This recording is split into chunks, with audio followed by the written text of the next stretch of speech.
این چنلی که دارید میبینید کل هم اجمعین با شورت ویدیو توی یک ماه گذشته یا 28 روز قبل نزدیک به 1600 یورو یا تقریبا نزدیک به $2000 یا 200 میلیون تومان درآمد داشته. فقط با شورت ویدیو. توی این ویدیو 5 تا از همین سبک چنل هایی که از دانشجوهای نامبر وان توی این ایده ها به درآمد رسیدن رو میخوام بهتون معرفی کنم. سلام، من محمدم. کانال پرشو خیلی خوش اومدید. اگه میخواید توی حوزه شورت ویدیو فعالیت کنید قطعا این ویدیو به درتون میخوره و اگه کانال دارید که در شرف درآمدزایی هست از طریق آیدی تلگرام یوتیوبرش آندرلاین ریکوست میتونید ما پیام بدید کانالتون رو برای نقد کردن درآمدش با ما در ارتباط بذارید. کانالتون بررسی میشه، بعد از اینکه تایید شد یک روز کاری معمولا طول میکشه تا درآمد کانالتون رو به حساب ادسنس وصل بشه و بتونید داخل ایران دریافت کنید. ولی بریم سراغ این 5 تا چنل یوتیوبی که تقریبا ماهانه میشه بالای 40-50 میلیون تا 200 میلیون به بالا، فقط هم با شورت ویدیو، نه لانگ ویدیو، نه AI عجیب و غریب، یه سریش با چهره، یه سری بدون چهره، بتونید مانیتایزش کنید. اولین ایده که میخوام بهتون معرفی کنم، قطعا ایده واک ویت می رو خیلی زیاد دیدید، خب ولی دقت نکردید که شما میتونید یک کانال واک ویت می توی هر شهری که هستید بزنید و فقط با شورت ویدیو مانیتایزش کنید. ببین اکثر این چنل ها عادت کردن چون از همدیگه صرفا دارن ایده ها رو کپی میکنن، در جریان نیستن که آقا من میتونم همون سبکی که دارم لاین ویدیو میسازم به جای اینکه برم 40 دقیقه لاین ویدیو رو ادیت کنم، از اون 40 دقیقه 4 تا ویدیوی 30 ثانیه‌ای یا 7-8 تا ویدیوی مثلا 1 دقیقه‌ای خوبا در بیارم، اون 7-8 تا رو آپلود کنم. یعنی یه بار که میرم ضبط محتوای یه هفتم یا 2 هفتم در اومده و شما توی 2 یا 3 بار ضبط کردن محتوای 1 ماه رو میبندید. طبیعتا شاید درآمدش به اندازه ویدیوهای لانگ نباشه، ولی $100 تا $500 به بالا درآمد داشتن از شورت ویدیو توی حوزه های واک ویت می چیز عجیب و غریبی نیست. یه نمونه دیگه شو با هم ببینیم.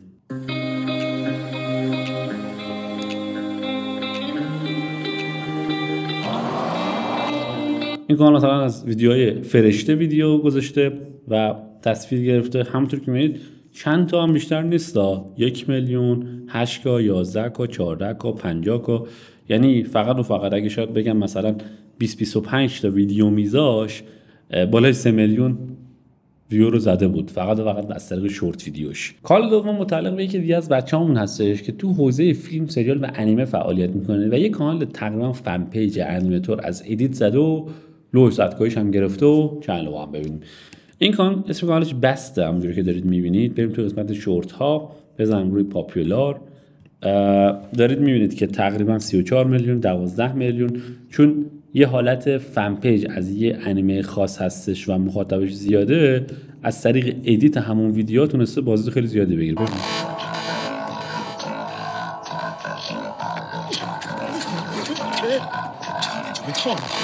همینجا یه سوالی که میدونم زیاد براتون پیش میاد و جواب بدیم، اونم این هستش که آیا مثلا اگه من ویدیوی بدون صدا و تصویر بزنم مانیتایز میشه یا نه؟ ببین مانیتایز 2 تا مرحله داره، یکی اولی رو بگم، دومی رو بگم.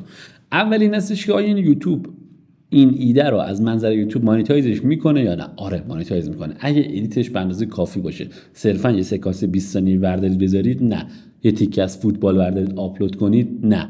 ولی یه سری چنل‌ها هستن میکس میکنه، داره انگار یه خبر تولید میکنه، یه ویدیو جدید تولید میکنه. کانال شما واجد این شرایط هست یا نه؟ این از این. مورد دوم این هستش که خب یوتیوب قبول کرد مانیتایزش میکنه، شرکت ها همه قبول میکنن یا نه؟ این بستگی داره. یه سری شرکت ها قبول میکنن راه میان، یه سری شرکت ها قبول نمیکنن و راه نمیان، یا کارمزد خیلی بیشتری میگیرن. مثلا این سری شرکت ها شاید قبول نکنه یا بگه برات ادسنس جدا میزنم ولی 50% کارمزد تو رو میگیرم. خب اینجا میبینید منطقی نیستش دیگه. برای همین اگه توی ایده های بدون صدا و تصویر میخواید کار کنید، حتما قبلش تحقیق کنید که با چه مجموعه‌ای میخواید درآمدتون نقد کنید. همین الان من تو ذهن من 3-4 جای مختلف هستش که میتونید این سبک کارو کار کنید، ولی خب ریسک یه ذره داره. آره واقعا ریسک داره، چون هیچ صدا و تصویری از شما نیست و شاید اون شرکتی در اذیتتون بکنه سر قرارداد یا کارمزد بیشتر، که دیگه تو هم داری محتوای راحت تری تولید میکنی. قبول داری یه چیزیه که هر کی برفش پیش بامش بیشتر، یا برعکس گفتم، هر کی بامش پیش برفش بیشتر. خب اینم همون کانال اول ویدیویی که بهتون نشون دادم، روزانه تا حتی 190 یورو یا بالای $220 روزی حدوداً 22 میلیون تومان درآمد داشته. تو حوزه فکت های دسته‌بندی های جنگ، تاریخ، داستان این سبک کار میکنه. یکی دو تا چنل بهتون نشون بدم. مثلا این چنل رو ببینید، میلیتری مایند. خب دقت کنید داستان‌های جنگی میاد میگه 948,000 تا بازدید. خب how far can نمیدونم چی میشه can gone نمیدونم can go همین چیزی. یعنی چی؟ یعنی یه موشک حالا فلان چیز تا کجا میره. خب یه دقیقه بزنم روش. How far can a Tomahawk missile travel? The answer might surprise you because most people think these missiles. دقت کنید ببینید یه داستانه. خب که این داستان شما هم میتونید، من تو ویدیوهای قبلی دقیقاً گفتم اینا رو چجوری گیر میارید. خب راجع به افزایش بازدید اگه ایده ندارید یا میخواد لول کانالتون رو ببرید بالا، قطعا اون ویدیو رو ببینید. به درد هر آدمی میخوره، دانشجو نیستی، کانال مانیتایز داری، کانال نداری، اون ویدیو به دردت میخوره. خب حالا میخوام اینو بگم که این داره چیکار میکنه. یه سناریوی متنی داره که این سناریو رو میتونی از تو یوتیوب یا چت جی پی تی گیر بیاری و بقیه‌اش عکس و ویدیوه. یه لحظه من صدا رو قطع میکنم، شما به تصویر دقت کنید. صدا رو با ای میشه ساخت، خودت هم میتونی بخونید، فارسی هم میشه بگی، انگلیسی هم اگه بلدی یه نفر میتونه بخونه. همین راه هست. اینو بنداز دور شدنیه. بریم سراغ قسمت سختش، شاید عکساش باشه. ببین عکس موشک، دوباره عکس صحنه ما انفجاره، عکس موشک تو هواست، عکس هوایی، عکس ویدیو فلانه که روش تکس اومده.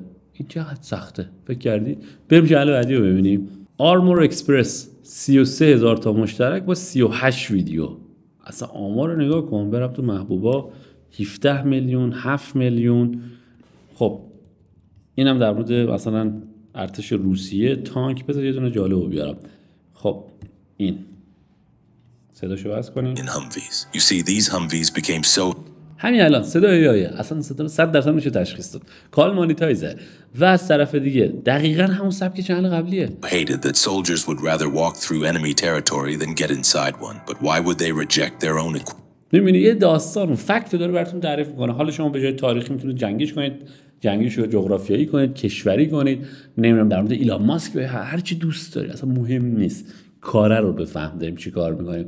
این یه تابع FX، حالا داخل X -2 بذار، رادیکال 4 بذار، نمیدونم قدر مطلق 3 بذار، اصلا مهم نیست تو چی میذاری، سیستم رو یاد بگیر. بریم نمونه چنل بعدی.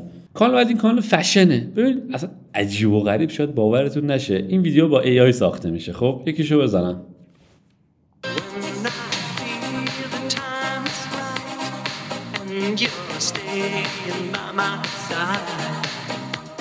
و یه موزیک گذاشته انگار کتواکه. خب و عجیب بازدید میگیره. یکی دیگه شو بهتون نشون بدم. بریم دوباره رو سراغ پاپولاراش.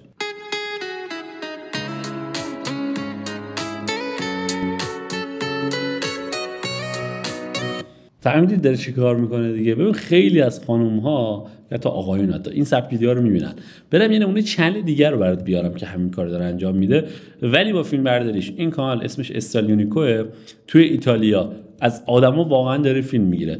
حالا یه راهنمایی هم تشبیه میکنم که چیکار. مثلا این ویدیو ببین 1 میلیون بازدیده. چیه مگه؟ بریم ببینیم.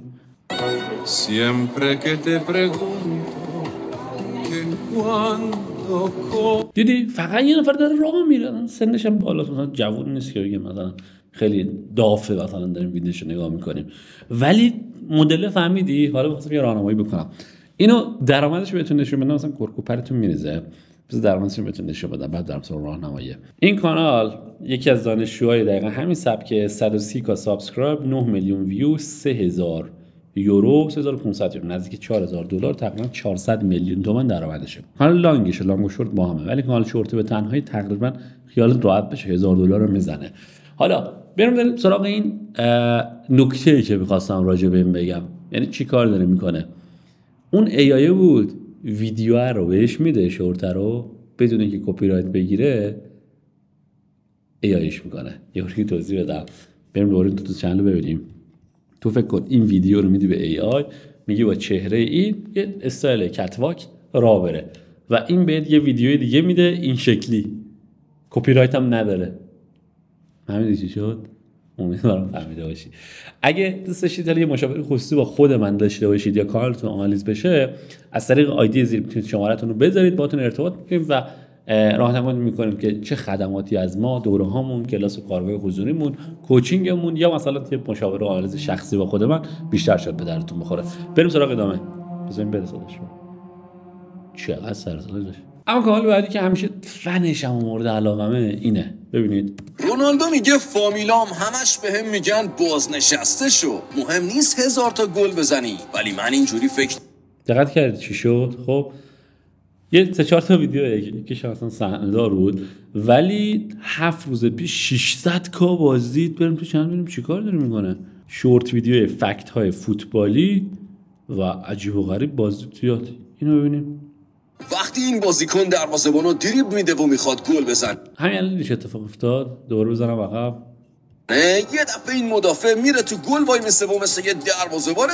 اتفاقی که داره میفته این کانال‌ها خیلی کانال‌های مرسومی هستن، دانشجوی مختلفی، حداقل 10 نفر تو همین حوزه بچه‌ها مانیتور شدن. در مورد یکیش اگه بخوام براتون بیارم مثلا این چنل هستش که دارید میبینید که درآمد 1 میلیون بازدید داره. بریم سراغ اوورویو درآمدشو بخوام بیارم 44000 لیر، تقریبا 1000 خورده دلار میشه.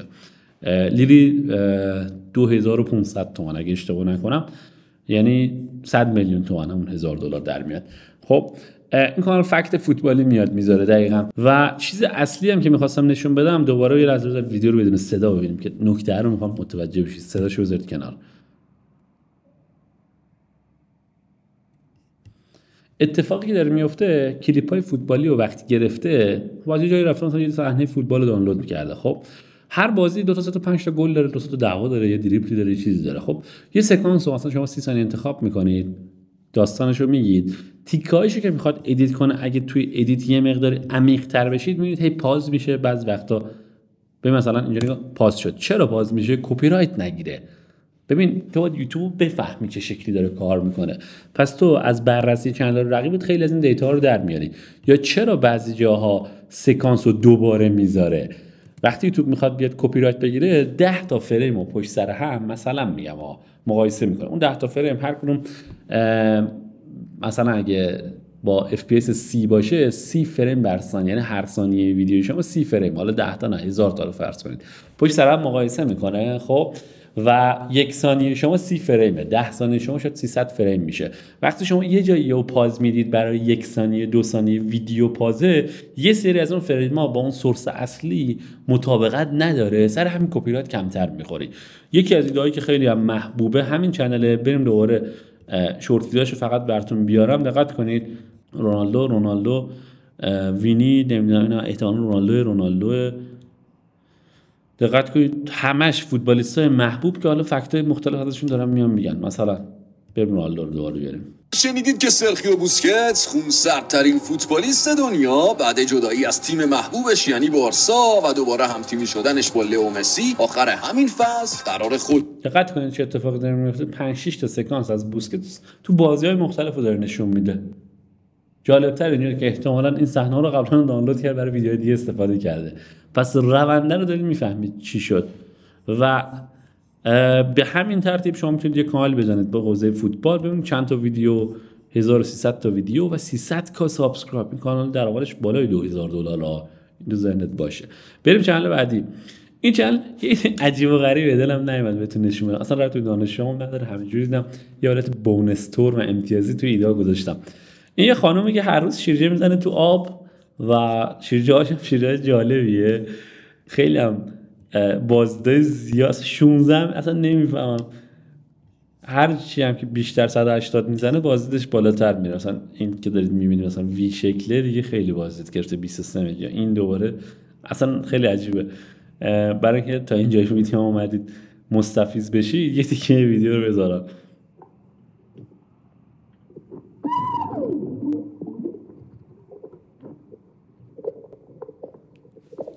اگه کپی رایت نگیریم یا استراک نزنیم قطعش کنیم. ولی کلا خیلی عجیبه برام. یه سری چنل بعضی وقتا بهم ساجست اصلا نمیفهممش. فکر کنم هر روز اصلا بریم خونه، از خونه میاد بیرون که دوربینو میگه محمد دوربینو بگی مثلا من بپرم تو آب، 5 تا شیرجه میزنه. خب ویدیو این هفته رو بستیم، بسم الله بریم سر کار. سر کار نمیره دیگه به نظرم با این منوال، ولی جالبه. اما بریم سراغ ایده بعدی. یه ایده که خیلی به نظر من جواب میده براتون. این یا کنید سکانسایی از پنگوئن اومده که دانم گذاشته، یه فکت هم در مورد پنگوئن. حالا بریم سراغ این چنل. اگه یه پنگوئن توی قطب جنوب اومد سمتت، هیچ وقت لمسش نکن. عکاسایی که اونجا کار اینم داره همون داستانو میگه با یه سری عکس دیگه و همون ویدیو و در از همون متن. چقدر لایک خورده؟ 70 کا لایک خورده. بریم تو چنلش، 520 تا ویدیو، 127 کا سابسکرایب و تقریبا $1200. به همین ترتیب اینا مصادف 5 دلیل مختلف بود که میتونید از یوتیوب توی شورت ویدیو درآمدزایی کنید. اگه سوال داشتید توی قسمت کامنت ها در خدمتیم. اگر کانالتون مانیتایز شده یا می‌خواستید از مشاورامون ارتباط بگیرید و استفاده کنید، از طریق فرم زیر اقدام کنید. خلاق و پر انرژی باشید. خداحافظ.